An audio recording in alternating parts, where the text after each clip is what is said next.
बिस्मिल्लाहिर्रहमानिर्रहीम। अस्सलाम वालेकुम स्टूडेंट्स। जैसे कि आपके इल्म में हम इससे पहले भी फ्यूचर इंडेफिनिट के हवाले से आपके साथ एक वीडियो शेयर कर चुके हैं और उसके अंदर उसके कुछ फार्मूले भी शेयर किए थे। आज हम फर्दर फ्यूचर के हवाले से और कुछ हेल्पिंग वर्ब्स ऐसे होते हैं जिनकी पैसिवाइज बनती है तो किस तरह से बनती है उसके हवाले से हम शेयर करेंगे आपके साथ। तो जिस तरह से ऊपर देखें, यहाँ पर जो मेन हमने फ्यूचर इंडेफिनिट की हेडिंग डाली है तो इसमें फ्यूचर इंडेफिनिट के सेंटेंस भी शामिल है। ठीक है, इसके अलावा जो इसके अंदर जो वर्ड्स लिखे हुए कुछ जैसे है will, shall, can, may, must, would, should, could, might. याद रखें कि अगर ये वर्ड्स आपके किसी सेंटेंस में आ रहे हैं तो इसकी पैसिवाइज बनाने के लिए इन वर्ड्स के अंदर हमें करना क्या है, जो हमारा अगर हम बात करें मिसाल के तौर पर टेंस इसकी फ्यूचर की पैसिवाइज बनाने की, तो सबसे पहला तो जो मेरा फार्मूला है वो तो ये है ऑब्जेक्ट आता है। ठीक है, ऑब्जेक्ट के बाद शैल या विल आएगा आपका। ठीक है, शैल या विल ऑब्जेक्ट के बाद। अब इसके बाद लगाते हैं आप बी, ये आ गया बी। ठीक है, बी के बाद आएगी वर्ब की थर्ड फॉर्म, ये वर्ब की थर्ड फॉर्म आ गई। उसके बाद फिर plus by plus C S. तो ये ऑलरेडी आपकी नॉलेज में है फार्मूला, जो ऑलरेडी मैं पहले वीडियो 1 में शेयर कर चुका हूँ आपके साथ। तो ये फार्मूला, अब ये देखिए मैंने लिखा है एरो के बाद बी प्लस वर्ब की थर्ड फॉर्म। क्या मतलब है, ये स्टार्टिंग के ऑब्जेक्ट शैल या विल तो वही रहेगा आपका। इन वर्ड्स के साथ हमें ऐड क्या करना है, बी के साथ वर्ब की थर्ड फॉर्म, जिस तरह फ्यूचर इंडेफिनिट में आप करते आए हैं। एग्जाम्पल के तौर पर जैसे कि पहला सेंटेंस लिखा हुआ है, अगर हम इसकी बात करें तो फर्स्ट सेंटेंस के अंदर सबसे पहले ऑब्जेक्ट लिखना है। तो ऑब्जेक्ट क्या है, द डोर। ठीक है ना, तो सबसे पहले क्या लिखूंगा मैं, द डोर। ये आ गया द डोर। ठीक है, द डोर के बाद मुझे क्या लगना है, शैल या विल। द डोर के साथ लाजमी है विल आएगा, विल। उसके बाद बी आ गया। उसके बाद फिर विल बी के बाद वर्ब की थर्ड फॉर्म। ठीक है ना, वर्ब की थर्ड फॉर्म क्या है, ओपन की ओपन। ये वर्ब की थर्ड फॉर्म आ गई आपकी। इसके बाद क्या लिखना है मुझे, बाय। तो बाय के बाद ही का क्या होगा आपको पता है, बाय ही का हिम। तो ये आपकी इसकी पैसिवाइज हो गई फर्स्ट सेंटेंस की। सेकंड की बात करें, देखिए जो हेल्पिंग का मैंने बताया था कैन आ रहा है इसमें, शी कैन सी या मूवी। अब बेसिकली ये जुमला फ्यूचर इंडेफिनिट का नहीं है, ये फ्यूचर इंडेफिनिट का नहीं है। शी कैन सी या मूवी, वो एक मूवी देख सकती है। ठीक है ना, तो ये प्रेजेंट का सेंटेंस है, ये आपका प्रेजेंट का है, मिक्स सेंटेंसेस है इसके अंदर। तो ये याद रखें कि यहाँ पर सिर्फ फ्यूचर के इसमें कौन कौन से, फ्यूचर का आपका ये फर्स्ट वाला सेंटेंस है। उसके बाद फिर ये शैल जिसमें आ रहा है ये फ्यूचर का सेंटेंसेस है आपके। तो इसके अंदर मिक्स सेंटेंसेस है, सिर्फ फ्यूचर शामिल नहीं है इसके अंदर। तो ये यूज़ और वर्ड्स के हवाले से इसके भी साथ साथ बता रहा हूँ। तो जैसे कि मैंने बताया कि अब ये वर्ड्स आ रहा है कैन आपका, जब इसके हम पैसिवाइज बनाएंगे तो उसका तरीक़ेकार क्या होगा, पहले तो ऑब्जेक्ट लिखना है आपको। ठीक है ना, तो पहले आपका हो जाएगा ऑब्जेक्ट आ मूवी, ये आ गया आपका आ मूवी, ये आपका आ गया ऑब्जेक्ट। अच्छा, अब ऑब्जेक्ट के बाद क्योंकि मेरे पास जो हेल्पिंग वर्ब मौजूद है, जैसे कि मैंने बताया कैन आ रहा है, तो क्या लिखूँगा मैं, कैन। ठीक है, कैन के बाद बी आ जाएगा, जैसे कि मैंने बताया इन वर्ड्स के बाद बी लगाएंगे। बी के बाद वर्ब की थर्ड फॉर्म, तो थर्ड फॉर्म सी की क्या होती है, सीन, SWN सीन, ये आ गई सीन थर्ड फॉर्म। उसके बाद फिर वही रूल बाई के बाद शी का क्या होता है, हर आ जाएगा, हर। इसके बाद फिर थर्ड में आ जाइए आप, ये आपका फ्यूचर का सेंटेंस है और नेगेटिव का सेंटेंस है फ्यूचर का। तो यही फार्मूला यूज़ होगा आपका, सिर्फ शैल के विल के बाद नॉट का इजाफा हो जाएगा। शैल के विल के बाद किसका, नॉट का पूरा फार्मूला यही यूज़ होगा। तो अकॉर्डिंग टू दिस इसकी जब हम पैसिवाइज बनाएंगे, फ्यूचर का है ये आपका। तो सबसे पहले मुझे क्या लिखना, ऑब्जेक्ट क्या, ईट, ये आ गया ईट। ठीक है, ईट के बाद क्या आएगा, बिल, ये आ गया बिल। ठीक है, उसके बाद फिर नेगेटिव का है तो ये विल के बाद क्या आएगा, नॉट, विल नॉट। उसके बाद बी, उसके बाद थर्ड फॉर्म डू की ऑलरेडी मैं बता चुका हूँ पहले, डन।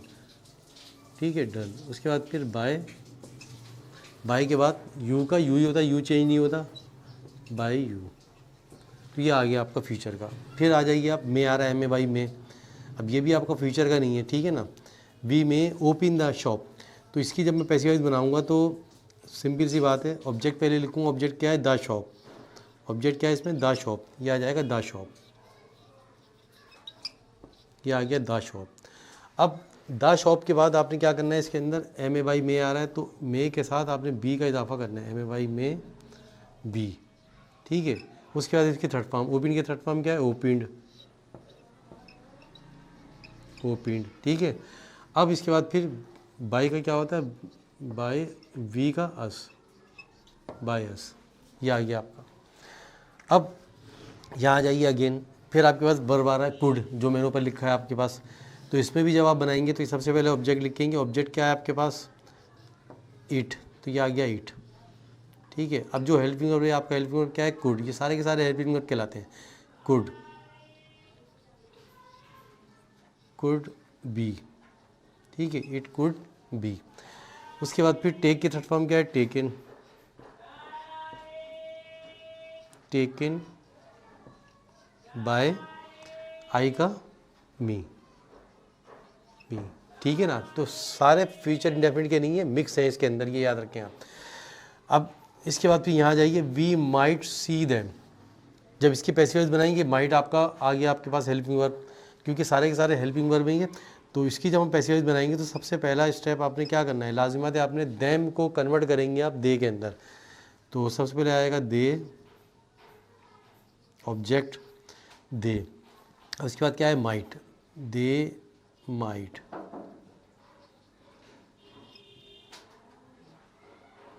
बी, ठीक है, माइट बी। उसके बाद थर्ड फॉर्म सी की, सीन, सीन। उसके बाद फिर बाय, वी का क्या है, अस, बाय अस।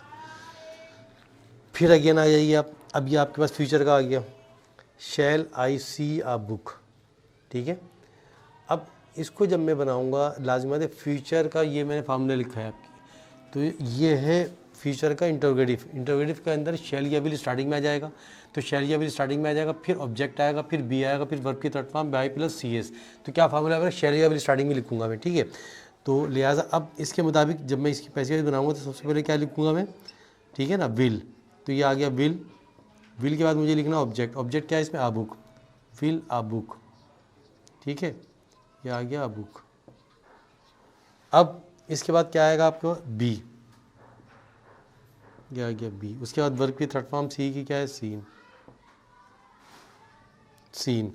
उसके बाद फिर आई, ऑलरेडी आप जानते हैं, बाई मी, आई का क्या होता है, मी, आई का मी।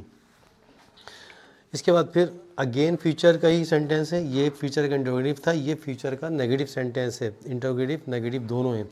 शैल आई नॉट सी अ बुक। अब इस फार्मूले का हम गौर करें तो इस फार्मूले का क्या बनेगा, शैल या विल स्टार्टिंग में आ जाएगा, फिर ऑब्जेक्ट आएगा, फिर नॉट, फिर बी, फिर वर्ब की थर्ड फॉर्म, फिर बाय प्लस सी एस। तो इस तरह से इसका जो फार्मूला आपके पास मैंने ऑलरेडी शेयर किया, आपके पास क्या बताएगा। तो सबसे पहला स्टेप जो मेरे पास है, शैल या विल, ठीक है। तो मैं क्या लिखूँगा यहाँ पे, विल, ठीक है, ये आ गया विल। विल के बाद मुझे क्या लगाना, ऑब्जेक्ट, ऑब्जेक्ट क्या है इसके अंदर, आ बुक, तो क्या लिखूँगा मैं, आ बुक, ये आ गया आ बुक। आ बुक के बाद क्या आएगा, नॉट, ठीक है। अब नॉट के बाद क्या आएगा, बी, उसके बाद थर्ड फॉर्म सी की क्या है, सीन, सीन, ठीक है। सीन के बाद आई का, जैसे कि आपकी नॉलेज में आएगा क्या होता है, मी, तो क्या आ जाएगा, बाई मी, ठीक है। ये भी फ्यूचर इंडेफिनिट का ही है, नेगेटिव सेंटेंस इंटरोगेटिव दोनों आ गए। अब आ जाए लास्ट, यू में सी मी, ठीक है। ये आपके पास फ्यूचर का सेंस नहीं है, बल्कि इसके अंदर हेल्पिंग वर्ब मे की पैसिवाइज का टेक्निक जो ऊपर बताई, जो वर्ड लिखे हुए हैं, तो इसके अंदर सिर्फ बी का इजाफा होता है। तो लिहाजा ऑब्जेक्ट में मी है, तो मी का सबसे पहले क्या लिखूँगा मैं, आई, आई के बाद क्या लिखूँगा, मे, उसके बाद फिर आ जाएगा बी, मे बी। सी की थर्ड फॉर्म क्या है, सीन, सीन। उसके बाद फिर बाय, यू का यू ही रहता है, पता है आपकी नॉलेज में, यू का यू ही।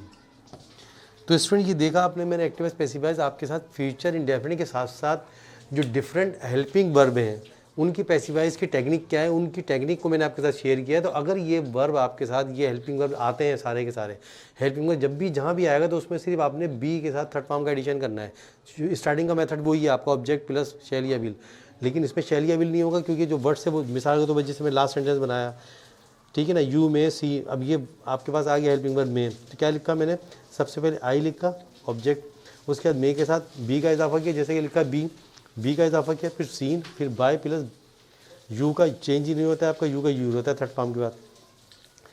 तो आई होप कि स्टूडेंट ये भी वीडियो आपको समझ में आई होगी। ये जो मैंने एक्टिवा स्पेसिफाई शेयर किए डिफरेंट हेल्पिंग वर्ब के साथ, फ्यूचर इंडेफिनिट की भी शेयर किया आपने, इससे पहले भी मैं फ्यूचर इंडेफिनिट की एक पार्ट शेयर कर चुका था आपके साथ।